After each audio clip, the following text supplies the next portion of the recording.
The bobcat sat frozen outside the hospital doors, its thin body trembling as though the weight of the world pressed down on it. Its golden eyes locked on the entrance, unblinking, fierce yet pleading, like it was waiting for someone who'd never come. Every rib showed under its spotted coat, every breath shallow, yet it stayed. Nurses passed quickly, whispering behind their hands. "Is it sick?" one asked. "Dangerous?" another muttered. A man snapped a photo, but no one dared get close.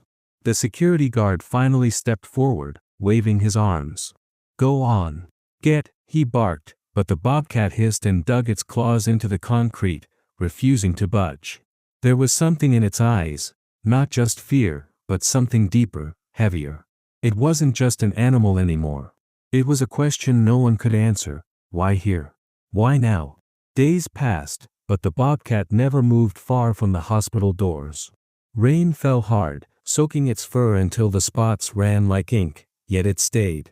Its ribs pressed against its skin, and its paws left faint red marks on the concrete. It ignored the food left by strangers, only sniffing at water when no one watched. Some nurses shook their heads, calling it stubborn. Others felt sorry for it, whispering that it would surely die if it kept waiting like this. One young nurse, though, began leaving scraps of chicken closer and closer. She noticed how it flinched at loud noises yet never broke its stare at the entrance. "Who are you waiting for?" she murmured.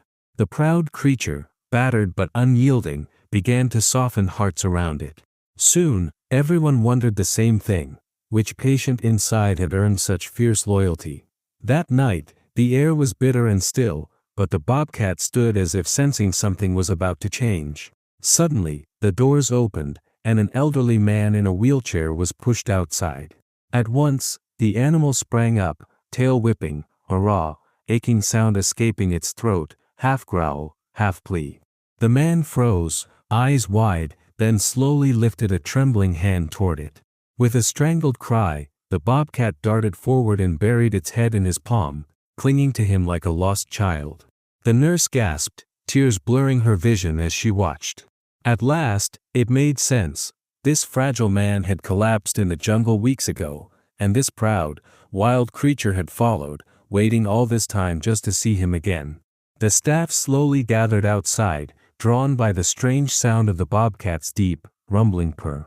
It curled tightly around the man's legs, tail draped protectively over his feet, its body trembling but fierce, as though daring anyone to take him away. The man leaned down, his voice breaking as he whispered in Spanish, calling it by name.